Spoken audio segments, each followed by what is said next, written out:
Bueno, damos gracias a Dios por esta oportunidad que tenemos de poder estudiar hoy su palabra.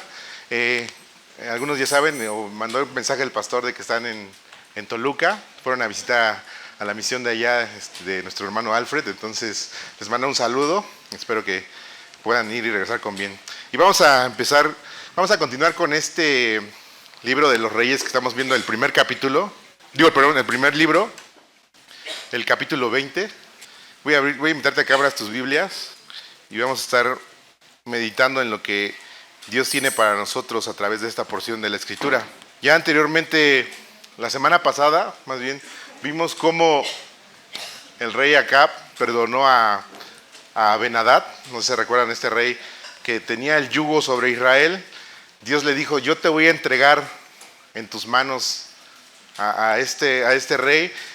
Y cuando van a la batalla, resulta que Acab se creyó más misericordioso que Dios y dijo: bueno, está bien, vamos a hacer una alianza, seguimos con los mismos impuestos, y le perdonó la vida, algo que Dios le había dicho que destruyera totalmente.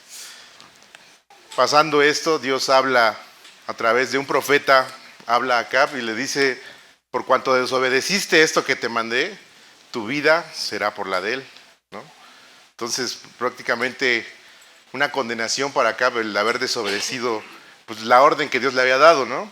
Y curiosamente, Acab, en lugar de mostrar algún arrepentimiento, alguna preocupación, de decir: oye, pues bueno, ya sé que la regué, pues voy, pido perdón, me humillo delante de Dios y a ver qué Dios tiene para mí, ¿no? Y lo que dice la Escritura es que él se enojó, se puso triste, hizo su berrinche y se fue, ¿no? Y entonces, pasado un tiempo, entramos al capítulo 21. Vamos a leer los primeros 5 del 1 al 4 y oramos, ¿sale? Dice: pasadas estas cosas, aconteció que Nabot de Jezreel tenía ahí una viña junto al palacio de Acab, rey de Samaria. Y Acab habló a Nabot diciendo: dame tu viña para un huerto de legumbres, porque está cercana a mi casa, y yo te daré por ella otra viña mejor que esta. O si mejor te pareciere, te pagaré su valor en dinero. Y Nabot respondió a Acab: guárdeme Jehová de que yo te dé a ti la heredad de mis padres. Y vino Acab a su casa, triste y enojado por la palabra que Nabot de Jezreel le había respondido, diciendo: no te daré la heredad de mis padres. Y se acostó en su cama, volvió su rostro y no comió. Vamos a orar. Señor, te doy gracias por este momento, Señor, que podemos estudiar tu palabra. Rogamos, Dios, que tu Espíritu Santo prepare nuestros corazones, nos redarguya de pecado, de justicia, de juicio, y que, Señor, así como decía el salmista, que abras nuestros ojos para que podamos ver las maravillas de tu ley, Señor. Yo rogamos que tú hagas esta obra en este momento, Señor, que nos hables, que nuestros corazones estén abiertos a escucharte, que no permitas que salgamos igual, que no permitas que algo o que nuestro corazón duro no haga efecto tu palabra en nosotros, Señor. Rompe nuestro corazón de piedra y danos de carne para poder escuchar tu palabra, Dios. Y rogamos de tu sabiduría y el consejo del Espíritu Santo. Nos ponemos delante de ti, en el nombre de Cristo Jesús. Amén. Entonces vemos que pasa este tiempo, ya hizo su berrinche de que recibió una mala noticia. Al parecer tenía el rey como una especie de casa de campo ahí en Jezreel, porque no está hablando de que tenía su palacio en Samaria, pero dice que esta viña estaba en Jezreel. Entonces, al parecer, el rey se había ido a su casa de campo. Dice que vio la viña y le gustó, ¿no? Porque dice: está cerca de mi casa. Entonces, para empezar, no quería la viña, quería el terreno, porque dice: dame la viña porque yo quiero sembrar legumbres, ¿no? O sea, él la quería usar para agricultura, para sembrar comida. Y entonces va y le da una oferta a Nabot, ¿no? Le dice: ¿sabes qué? Mira, dame tu viña, yo te doy, ¿quieres una mejor? O si quieres te la pago en oro, el precio de lo que valga. Y si nos damos cuenta, hasta este punto no es una mala, ¿cómo podríamos llamarle? No es una mala oferta, no está pecando, simplemente dijo, pues voy a ver si me la vende. Hasta este punto es algo muy natural tener el deseo que tenía, ¿no? De querer la viña. Digo, ¿él iba a pagar lo justo? Sí, ¿no? Si hasta cierto punto dice, si quieres te doy una mejor, ¿no? Él le ofreció dinero, lo que valga, te lo pago. Digo, ¿le vemos algo de malo en esto? Pues no, de ninguna manera, ¿no? Hasta ese punto todo iba bien y Nabot le dice, ¿sabes qué? Dice, guárdame Jehová de venderte la heredad de mis padres. Y aquí vemos dos puntos que quiero que veamos. El primero es que nos damos cuenta cuando Nabot dice, guárdeme Jehová de que yo te venda la heredad de mis padres, él estaba queriendo decir, Dios me libre, lo equivalente a que el Señor me impida hacerlo, o lo equivalente a sería una ofensa delante de Dios si yo hiciera esto. Una expresión que se solicitaba para pedir a Dios una protección divina de querer fallar contra él. Lo vemos con David, ¿no? Cuando iba a matar, cuando tenía la oportunidad de matar al rey Saúl, dijo él, guárdeme el Señor de quitarle la vida al ungido de Jehová. Es decir, de pecar contra Dios. Entonces lo que vemos que Nabot estaba diciendo es, guárdeme. O sea, no quiero pecar contra Dios. ¿Por qué? Cuando vemos en la ley de Dios, en Levítico y en Números, estaba completamente prohibido vender las tierras que Dios le había heredado a cada tribu. Estaba completamente prohibido. Se podía hacer a menos que hubiera un caso de extrema necesidad donde podrías vender la tierra, pero tenías la oportunidad de recuperarla en determinado tiempo. Si la volvías a pagar, el que te la compró tenía la obligación de devolverte la tierra por el dinero que te había dado. Esa era la única excepción que se podía hacer. La otra, ahora vemos esta, porque Dios había determinado, incluso dice en Levítico, que dice, la tierra no se venderá a plenitud porque la tierra es mía, pues vosotros forasteros extranjeros sois para conmigo. Y también en Números dice, para que la heredad de los hijos de Israel no sea traspasada de tribu en tribu, porque cada uno de los hijos de Israel está ligado a la heredad que Dios le ha dado. Entonces, estaba prohibido vender la tierra. Ahora, si no tenías el dinero para recuperar esa tierra, existía el año del jubileo, que se daba cada 50 años. Y en ese cada 50 años era obligación de los que compraban las tierras devolverlas a sus dueños originales. Entonces la tierra nunca iba a pasar de propietario en propietario. O sea, Dios había establecido una ley en la cual protegería a su pueblo de lo que vemos, el capitalismo, ¿no? El abuso de la tierra, ¿no? Entonces es interesante, pero Nabot decía, no quiero fallarle a Dios. Él me dio esta tierra, tengo una responsabilidad espiritual con esta heredad, porque Dios me la entregó a mí y yo tengo que cuidarla. Entonces, Acab sabía que ante tal convicción de Nabot, o tal argumento, pues dice, pues bueno, ya qué puedo hacer. Entonces dice que él se fue triste y enojado, porque él sabía muy bien que si él adquiría esa tierra, era en contra, más bien era a costa de que alguien desobedeciera la ley de Dios, ¿no? Entonces dice que hizo su berrinche, se fue triste, se fue enojado, e incluso dice que hasta dejó de comer, ¿no? Hizo su berrinche, llegó a su cama, se acostó, no quiso ver a nadie y dejó de comer. Entonces vemos este segundo punto. Primero, Nabot no quería desobedecer a Dios por la ley que él tenía y él confiaba en que era necesario obedecer a Dios. La segunda, si vemos que al principio esta decisión, y creo que cualquiera de nosotros dice, pues ¿sabes qué? Creo que el terreno del vecino se ve bonito, pues voy y le ofrezco a ver si me lo quiere vender. Digo, a final de cuentas no hay nada de malo en eso, ¿no?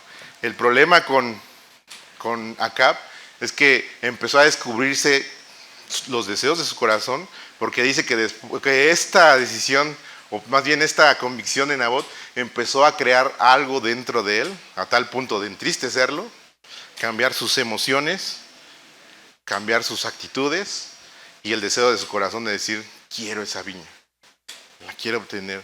Empezó a codiciar algo que no era para él y que sabía que no podía obtenerlo por ningún medio. Y como vemos en Éxodo 20:17, el último mandamiento es: no codiciarás ni la casa de tu de tu prójimo, perdón, no codiciarás la mujer de tu prójimo, ni su siervo, ni su criada, ni su buey, ni su asno, ni cosa alguna de tu prójimo. Entonces empezó a nacer en Acab, de un deseo natural, el hecho de que se le fue negado, decir, yo la quiero, puedo tener todo, tengo todo lo que quiero, pero no tengo eso. Y esto es muchas veces, aquí podemos ver una primera aplicación para nuestra vida, que en realidad está mal desear querer comprar un terreno, está mal querer comprar una casa, está mal querer comprar una propiedad. Pues de ninguna manera no está mal. El problema empieza cuando ese deseo se convierte en el objetivo principal de nuestras vidas. ¿Sí me explico? Cuando eso que dije, yo deseo esto, y empieza a convertirse en por todo lo que yo trabajo, por todo lo que yo invierto mi tiempo, por todo lo que yo invierto mi vida, y empiezo a buscar ese objetivo, es donde se empieza a convertir en una codicia, en una obsesión, algo pecaminoso, algo que va a destruir nuestras vidas. Y peor aún, que cuando no obtenemos esto, se nos quita el gozo y la gratitud por todo lo que Dios nos ha dado. O sea, por todo lo que sí tenemos. Ahí es donde empieza el pecado. Cuando, si no tengo esto, ya estoy triste.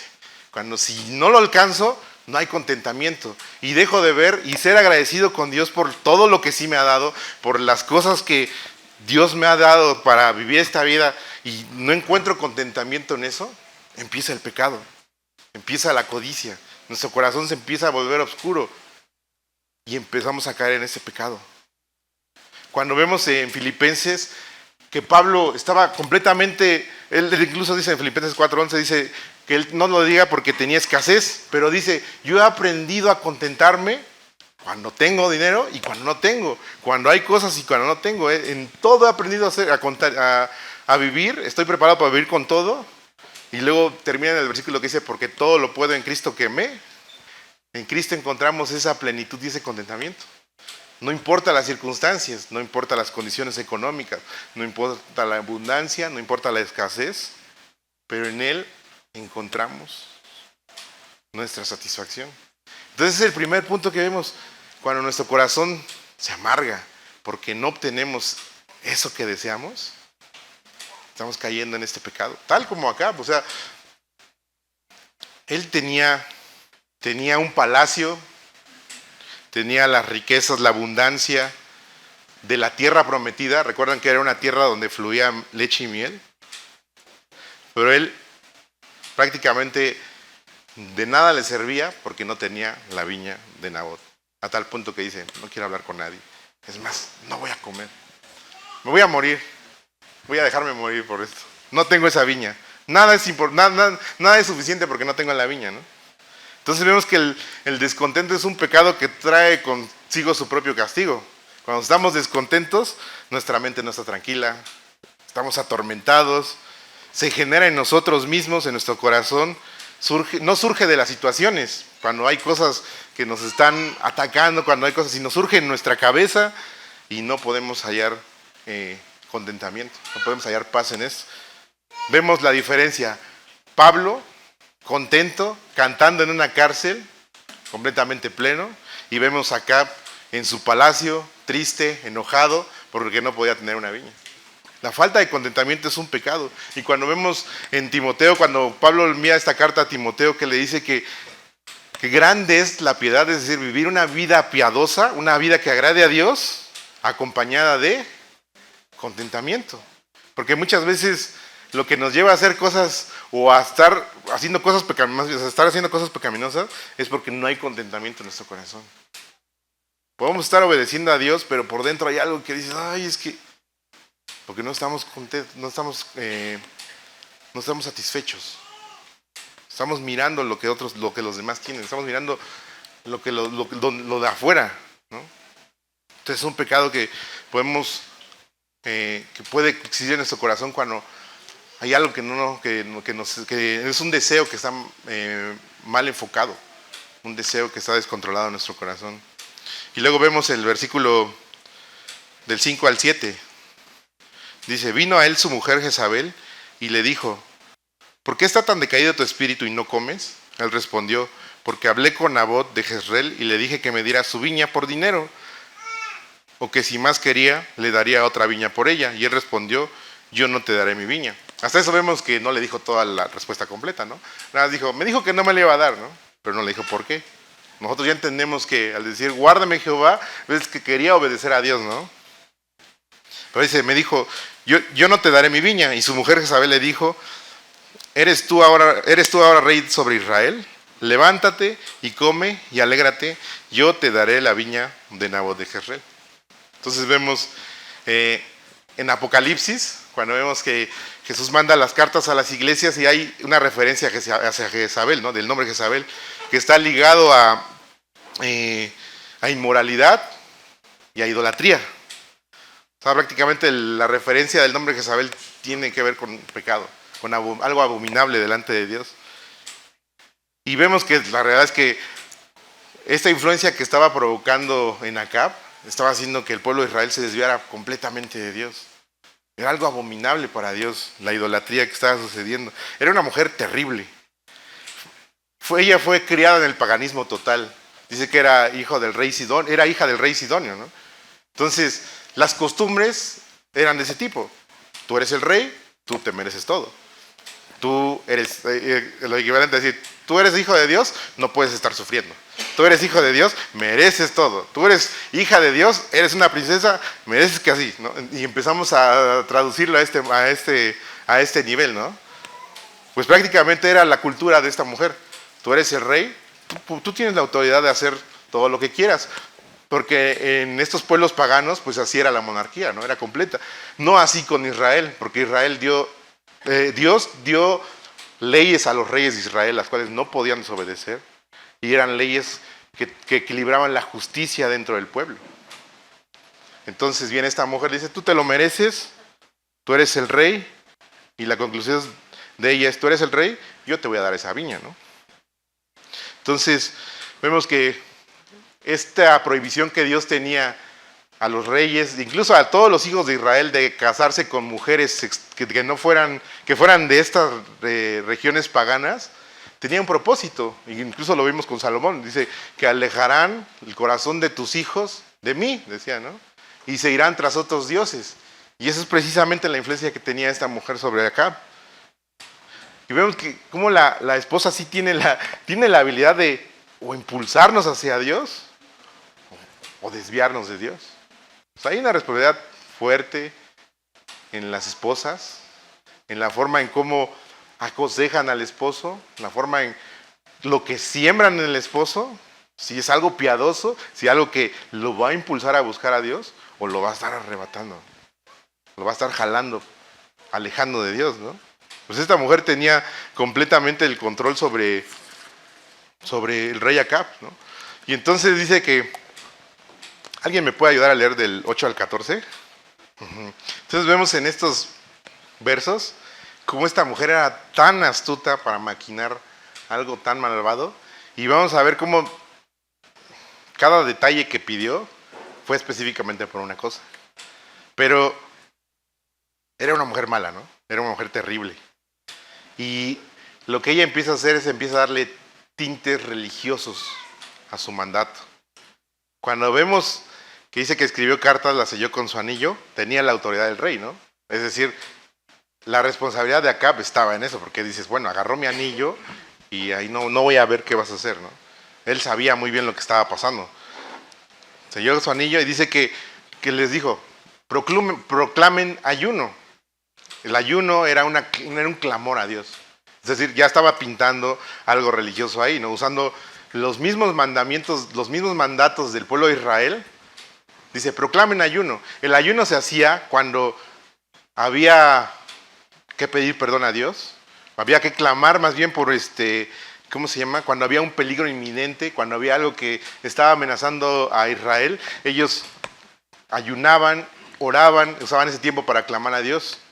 Entonces Jezabel dice, bueno, proclamen ayuno y cuando estén ayunando, consigan dos falsos testigos que digan, escuchamos a Nabot blasfemando contra Dios. ¿Qué está haciendo? Está usando la ley de Dios para su propio beneficio, porque la ley de Dios también castigaba a los blasfemos, y luego dice, y que también contra el rey, otra ley de Dios, otra ley que también estaba protegiendo a los reyes. Entonces prácticamente Jezabel dijo, vamos a usar toda la ley de Dios, vamos a usar a Dios para mis propios beneficios, ¿no? Para esto que estamos tramando, ¿no? Cuando vemos que sabíamos que el castigo por la blasfemia contra Dios era la lapidación, ¿no? Los apedreaban afuera hasta que quedaban enterrados entre las piedras y los morían y los mataban. Ahora también el hecho de hablar mal contra un príncipe estaba penado. Incluso cuando vemos a Pablo, cuando está siendo juzgado, que el siervo del sacerdote, del sumo sacerdote, le da uno, y Pablo se enoja y le dice, Dios también te va a bofetear a ti, y le dice, pared blanqueada, ¿no? Y entonces el siervo le dice, así le hablas al sumo sacerdote, y Pablo dice, tienes razón, no sabía que era el sumo sacerdote, tienes razón, dice, ¿por qué no hablarás mal del príncipe? ¿No? Entonces, era una ley que lo sabía muy bien y que era delicado el hecho de estar hablando mal del príncipe. Entonces, ¿por qué usó esto Jezabel? Cuando vemos el punto de cuando dice que blasfemaran contra Dios, lo iban a matar, ¿no? Se ganaba la pena de muerte. Y cuando dijo que también contra el rey iba a ser acusado de traición, ¿no? Porque dicen, no, habló mal del rey. Y al ser acusado de traición, también involucraba a su familia, porque decían, bueno, son conspiraciones. Y mataban a toda la familia. Prácticamente Jezabel, para deshacerse de Nabot, lo acusó de blasfemar y de conspirar contra el rey para quitar toda la descendencia. ¿Y quién creen que se quedaba con esta viña? Porque una de las cosas que hacían los reyes es que cuando alguien era acusado de traición, lo mataban y el rey podía, ¿cómo se llama esto? Incautar, expropiar la propiedad, y pasaba a ser a manos del rey. Entonces, el tinte religioso, vemos que usaron a Dios, usaron su ley para hacer lo que querían. ¿Y cuántos de nosotros muchas veces no nos ha pasado por la cabeza? Es que este versículo, y algo malo que estamos haciendo, o nos estamos tratando de justificar nuestros deseos que no son justos delante de Dios, pero es que la Biblia lo dice así. Es que la Biblia, y luego generalmente cuando se dan el liderazgo, ¿no? Empiezan a usar mandatos de Dios, empiezan a usar la Biblia para obtener beneficios económicos, o simplemente para expandir los planes, que son los planes de los líderes, ¿no? Y empiezan a manipular las cosas en nombre de Dios, empiezan a manipular los deseos pecaminosos en nombre de Dios, y se han hecho tantas atrocidades.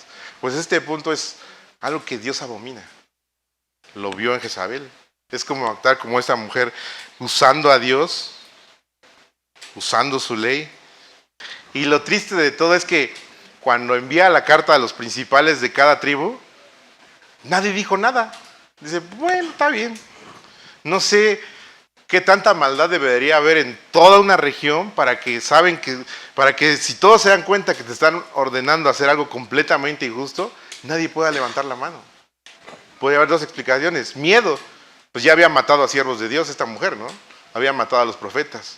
Tenían miedo de ella. Pero lo vemos con los apóstoles. Es necesario obedecer a Dios antes que a los hombres. No había convicción en estas personas. La otra es que tal vez sí iban a tener un beneficio, ya sea económico, ya sea conservar su posición, ya sea decir, bueno, pues no pasa nada, ni siquiera me doy cuenta que esto era injusto, ¿no? O sea, a tal grado estaba la condición de los corazones de estos líderes, quienes estaban impuestos para impartir la justicia al pueblo, quienes estaban puestos para velar por el pueblo y no por sus propios intereses. Pero ellos decidieron callar, decidieron no hacer nada. Y esto me habla de este tipo de personas que, a pesar de que ves la injusticia, dices, bueno, no pasa nada. Gente que ve la maldad del mundo, ve la injusticia, no levanta la voz, dice, bueno, yo estoy cómodo en mi casa, yo estoy cómodo aquí, no me quiero agarrar problemas, una orden es una orden, pues no pasa nada, Dios me va a perdonar, y empieza a permitir la injusticia, y es lo que vemos ahorita en el mundo, ¿no? La cuestión de la política, el gobierno, toda la injusticia que está sucediendo es porque hay gente que no tiene la convicción en sus corazones. Incluso personas creyentes que tal vez llegan a ciertos puestos políticos y a final de cuentas dicen, pues es que es lo que hacen todos. Y se empieza a corromper. No hay justicia en sus corazones y no hay un deseo por agradar a Dios. Nunca debemos cambiar el tener una posición o ser principal en algo por ser cómplice. No, dice, Jesús lo decía, no teman al hombre, ¿no? Decían, más bien teman a aquel que pueda quitar el alma y echarla al infierno. Entonces Dios nos ha dado el poder y su Espíritu Santo para poder combatir ese tipo de injusticias. Necesitamos levantar la voz. Luego versículo 15 dice, cuando Jezabel oyó que Nabot había sido apedreado y muerto, dijo a Acab, levántate y toma la viña de Nabot de Jezreel, que no te la quiso dar por dinero porque Nabot no vive, sino que ha muerto. Y oyendo Acab que Nabot era muerto, se levantó para descender a la viña de Nabot de Jezreel para tomar posesión de ella. Bien fácil. Imagínense, llega Jezabel le dice, oye, ¿sabes qué? Pues ya vete a la viña. ¿Por qué? Pues ya Nabot está muerto. Ah, qué padre. Gracias, Dios. Gracias, Dios. Tú me escuchaste, ¿no? Empezamos a justificar. Digo, ni se preocupó. ¿Qué pasó con Nabot? ¿Cómo pasó esto, no? O sea, tan ciego y tan perverso estaba su corazón que él dijo, bueno, pues me voy a la viña, ya voy a tomarla. Dice versículo 17, entonces vino palabra de Jehová a Elías Tisbita diciendo, levántate y desciende a encontrarte con Acab, rey de Israel, que está en Samaria. He aquí, él está en la viña de Nabot. Ya estaba ahí, ya estaba instalado, yo creo que ya estaban, me imagino que ya estaban quitando las viñas, empezando a sembrar. Dice, el cual ha descendido para tomar posesión de ella, y le hablarás diciendo, así ha dicho Jehová, ¿no mataste y también has despojado? Y volverás a hablarle diciendo, así ha dicho Jehová, en el mismo lugar donde lamieron los perros la sangre de Nabot, los perros lamerán también tu sangre, tu misma sangre. Y Acab dijo a Elías, ¿me has hallado, enemigo mío? Él respondió, te he encontrado porque te has vendido a hacer lo malo delante de Jehová. He aquí yo traigo mal sobre ti y barreré tu posteridad y destruiré hasta el último varón de la casa de Acab, tanto el siervo como el libre en Israel, y pondré tu casa como la casa de Jeroboam, hijo de Nabat, y como la casa de Baasa, hijo de Ahías, por la rebelión con que me provocasteis a ira, y con que has hecho pecar a Israel. De Jezabel también ha hablado Jehová diciendo, los perros comerán a Jezabel en el muro de Jezreel, el que de Acab fuere muerto en la ciudad, los perros lo comerán, y el que fuere muerto en el campo, lo comerán las aves del cielo. Entonces, sé que Elías vino y le dijo lo que Dios iba a hacer con él. Dios vio la injusticia, todo esto que pasó no quedó desapercibido a los ojos de Dios. Y cuando vemos en Proverbios 16:6, que dice que 6 cosas aborrece de Jehová, dice, y aún 7 abomina su alma. Primero, habla de los ojos altivos. Luego, la lengua mentirosa. ¿Qué hicieron ellos? Mintieron, ¿no? Lengua mentirosa. Luego, las manos derramadoras de sangre inocente. Mataron a un inocente, alguien que no tenía, es más, alguien que quería agradar a Dios, que todo el deseo de su corazón era agradar a Dios. Luego, el corazón que maquina pensamientos inicuos. Cuando veía todo el plan de Jezabel, decía, ¡ay, qué inteligente era esta mujer para maquinar las cosas! Y no te ha pasado que de repente yo me acuerdo cuando era más chavo, que era como de esas cosas de que te quieres salir de la casa y que no se dé cuenta tu mamá y así, era buenísimo para idear todos los pretextos posibles. Y hasta, ay, no, es que, o sea, para eso somos buenos, ¿no? Para idear las cosas, ¿no? Las cosas que no están bien, somos buenísimos. Pero bueno, el corazón que maquina pensamientos inicuos, el corazón de esta mujer era increíblemente inteligente. Yo me imagino que tenía un coeficiente muy alto, intelectual muy alto, porque los detalles fueron muy precisos. Pero es algo que aborrece Dios, es algo que abomina. Los pies presurosos a correr el mal. Nabot queriendo tomar algo que no era suyo, dice, ahora es mío. Gracias a Dios, ahora es mío, ¿no? El testigo falso, hubo personas que atestiguaron de una manera falsa al imputarle una herejía al Nabot, el que siembra discordia entre los hermanos. Son cosas que Dios abomina. Y todas estas cosas pasaron en esta escena y Dios no lo pasó desapercibido. Habló a Elías y dijo, ve y dile que donde la sangre de Nabot fue derramada, ahí los perros lamerán la misma sangre. Podemos ver lo abominable que es para Dios el hecho de que digamos un falso testimonio en contra de alguien. Cuando vemos este castigo, vemos que para Dios es algo repulsivo, algo terrible, algo que odia, algo que abomina. El que tengamos una lengua que miente. Es complicado porque muchas veces podríamos decir, ay, son mentiritas pequeñas, mentiritas grandes. La mentira es mentira delante de Dios y es algo abominable. Algo que a la larga también trae sus consecuencias. Las manos derramadoras de sangre. Tal vez aquí no podríamos haber asesinos, ¿no? Así de, bueno, es que sí hemos matado personas, nos gusta matar personas. Pero ¿qué tal el odio? ¿Qué tal el me cae mal? ¿Qué tal el ya no puedes ser mi amigo, ya no quiero hablarte? El corazón que maquina pensamientos inicuos. Digo, en eso somos buenísimos. De repente, esa persona me cae, voy a hacer esto para que vea quién gana. Para que vea quién es mejor, ¿no? Para que vea con quién se metió, ¿no? Entonces empezamos a maquinar de esa manera. Cuando vemos en Segunda de Reyes 9, ahí Dios, cuando habla a Jehú, él menciona, dice, yo he visto ayer la sangre de Nabot, antes de, cuando estaban ya, cuando ya estaba ejecutando este juicio, dice, yo he visto ayer la sangre de Nabot y la sangre de sus hijos. Es decir, ahí nos damos cuenta que realmente sí mataron a toda su familia, a los hijos. Y luego dice, yo te daré la paga. El Señor a la larga va a castigar el pecado. Y luego vemos este testimonio de Nabot entre tanta tibieza espiritual, ¿no? Dice, sé fiel hasta la muerte y yo te daré la corona de vida. ¿Qué es lo que hizo Nabot?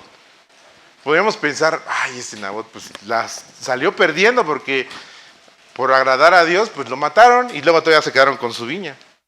¿No? Podemos decir, bueno, pues, pero a la larga Dios dice, yo voy a dar la paga por esto. También, segunda de Timoteo dice que si sufrimos, también reinaremos con Él. Le negaremos, Él también nos negará. Si fuéramos infieles, Él permanece fiel, no se puede negar a sí mismo.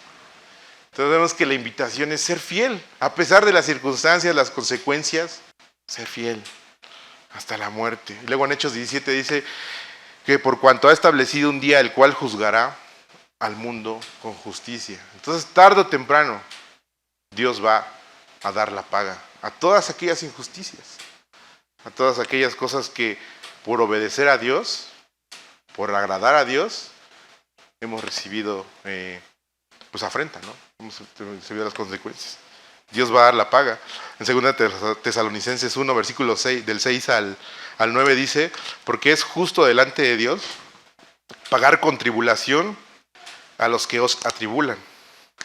Y a vosotros que sois atribulados, daros reposo con nosotros cuando se manifieste el Señor Jesús desde el cielo con los ángeles de su poder, en llama de fuego para dar retribución a los que no conocieron a Dios ni obedecen el Evangelio de nuestro Señor Jesucristo, los cuales sufrirán pena de eterna perdición y excluidos de la presencia del Señor y de la gloria de su poder. Qué terrible cuando la ira de Dios venga a castigar toda la injusticia. Dice, con llama de fuego. Y es lo que vimos anteriormente en Apocalipsis, ¿no? Todos estos juicios que vienen sobre la tierra. Apocalipsis 7 que habla que la sangre de los justos que fue derramada iba a ser pagada con las copas de la ira. Muchas veces podríamos pensar, Dios, ¿por qué tengo que pasar por esto?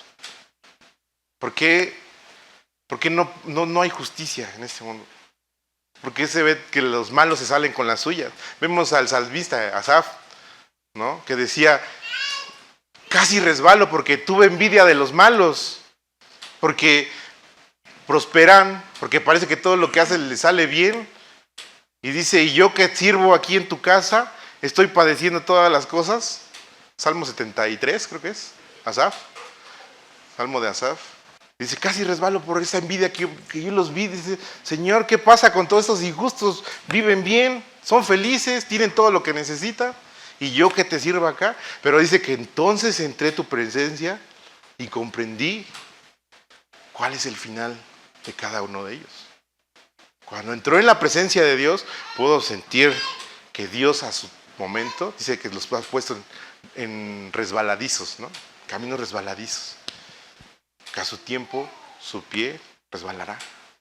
Es decir, Dios va a castigar la injusticia. Pero el hecho de mantenernos delante de la presencia de Dios, estar en comunión con Dios, nos hace la plenitud de decir, bueno, Dios, si tengo que padecerlo, gloria a Dios. Si tal vez las cosas salen bien, gloria a Dios. Sigo contento. Pero si estoy viendo lo de afuera, para acá, y empieza a haber descontento, dice, casi resbalo. O sea, ya se estaba yendo pues, diciendo, bueno, creo que lo mejor está ya de ese lado, ¿no? Parece que todos están bien allá. Pero entrar en la presencia de Dios nos hace sentir la plenitud y la confianza en que la justicia de Dios va a ser retribuida a su debido tiempo. En eso podemos descansar. Cuando son injustos con nosotros, bueno, Dios, tú sabes. Lo pongo en tus manos y puedo vivir tranquilo, puedo vivir confiado. En eso ponemos nuestra confianza. Luego dice versículo 25, a la verdad, ninguno fue como Acab, que se vendió para hacer lo malo ante los ojos de Jehová, porque Jezabel su mujer lo incitaba. Él fue en gran manera abominable, caminando en pos de los ídolos, conforme a todo lo que hicieron los amorreos, a los cuales lanzó Jehová delante de los hijos de Israel. Entonces dice, o sea, no hubo un rey peor que Acab. Fue abominable delante de Dios. Y qué extraño que se nos da esta aclaración. Fue abominable. Dice que su mujer lo incitaba. Leía el comentarista Matthew Henry de Jezabel. Decía, qué triste es cuando en lugar de una esposa, parece que tenemos a un, ¿cómo se llama? A un agente de Satanás. Dice que en lugar de incitarte a hacer las cosas de Dios, lo incitaba completamente a hacer pecado. Dice, cuando hay una condición así, se pueden esperar condiciones terribles. Repercusiones terribles. Y en este caso, pues, dice que su mujer, o sea, lo recalca, la mujer lo incitaba. Y luego, esta característica de abominación, que era abominación para Dios, nos da por algo muy específico. Dice, y sucedió que versículo 27, y sucedió que cuando Acab oyó estas palabras, rasgó sus vestidos y puso cilicio sobre su carne y ayunó y durmió en cilicio y anduvo humillado. Entonces vino palabra de Jehová a Elías Tisbita diciendo, ¿no has visto cómo Acab se ha humillado delante de mí? Por cuanto se ha humillado delante de mí, no traeré el mal en sus días, en los días de su hijo traeré el mal sobre su casa. Cuando vemos que el juicio de Dios está proclamado contra Acab, vemos que era algo abominable delante de Dios, y de repente de la nada Acab dice, bueno, sí, ahora sí creo que ya me cayó el 20, se humilla delante de Dios, y Dios dice, no voy a... dice, por cuanto se ha humillado delante de mí, no traeré el mal en sus días. Todavía extiende la gracia sobre algo que era completamente abominable para él. Algo que Dios ya había, aborrecía, desechaba.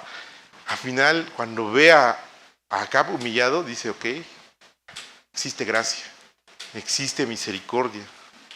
Dios le da la profecía a Acab y Dios también abre la puerta de la misericordia para invitarlo al arrepentimiento. Y tal vez en este momento Acab respondió a esa invitación apropiadamente. Creo que es algo que podemos entender. No hay ningún pecador tan grande que Dios no pueda perdonar. No hay alguien tan malo que la gracia y la misericordia de Dios no pueda perdonar, no pueda limpiar. ¿Pero qué se necesita? Un arrepentimiento. Un arrepentimiento genuino, un arrepentimiento verdadero, un cambio de camino. Si yo iba para acá, me doy la vuelta. No más esto. No importa el tipo de pecado que sea. La gracia de Dios estaba extendida a la persona más abominable. Ahora, en el siguiente capítulo nos vamos a dar cuenta que sí se arrepintió por un rato, la volvió a regar, y eso nos habla de, ¿se equivocó Dios acaso con él? Él sabía, él lo engañó, tal vez dijo, bueno, con un falso arrepentimiento, y Dios salió engañado diciendo, ay, mira, ¿para qué lo perdoné? No, él sabía, y él sabía que otra vez iba a regresar a lo mismo. Pero aún así, y como dice Pablo a los Corintios, que las cosas que se escribieron son para darnos ejemplo, de esto podemos ver que a pesar de las maldades y lo abominable que podemos hacer y de la humillación, de la humildad que podemos tener delante de Dios, Él sigue abriendo las puertas de su misericordia. El peor pecador no se puede descalificar para recibir la misericordia de Dios. Yo sí he escuchado a unas personas que dicen, no, es que Dios ya le he regado tantas veces que Dios no me va a escuchar. Pensando que Dios ya me cerró las puertas, ¿no? Cuando vamos a estos eventos de motociclismo. Hay personas que se sienten buenas, dicen, no, pues yo la neta nunca he hecho nada.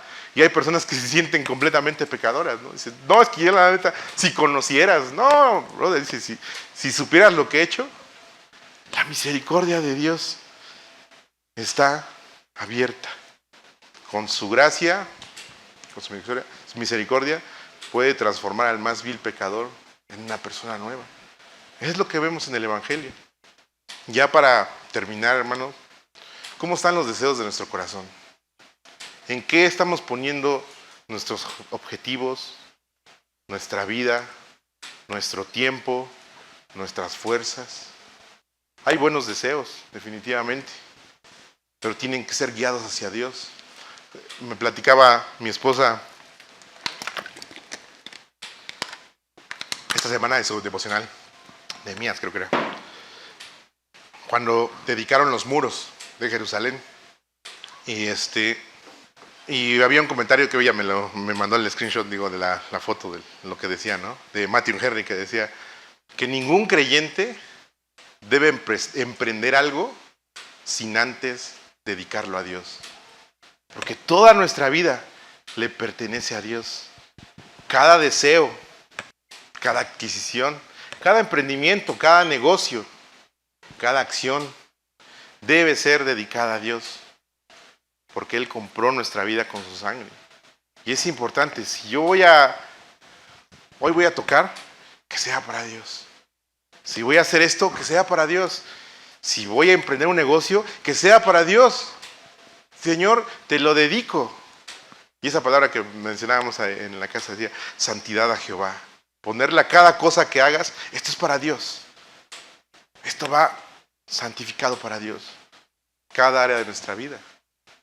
Por eso, ¿cómo están nuestros deseos? ¿Qué es lo que perseguimos en este mundo? ¿No será que estamos usando a Dios para perseguir ese deseo? Y le damos tintes religiosos diciendo, bueno, es que yo así. ¿No será que estamos distorsionando toda la ley de Dios para alcanzar esos deseos? Esos objetivos, esas metas. Si Dios no está en ese objetivo, tenemos la misericordia de Dios.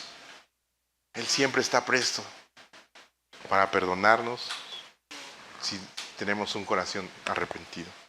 Vamos a orar, hermano. Señor, te doy gracias en esta mañana por tu palabra, Dios. Guárdanos de tener estas actitudes, Señor. Hemos visto las cosas que abominan, Señor, y si hay algo de esto en nuestro corazón, límpianos, Señor. Perdónanos, sácalo de nuestra vida. Que nuestros deseos estén alineados a tus deseos. Que nuestras metas estén alineados a tus metas. Nuestros propósitos a tus propósitos, Señor. Y límpianos, Dios. Perdona si nos hemos desviado, Señor. Hoy queremos pedirte que tu palabra haga un eco en nuestros corazones, Señor. Y también, como decía el salmista, haz bien a tus siervos, que vivan y guarden tu palabra. En el nombre de Jesús. Amén.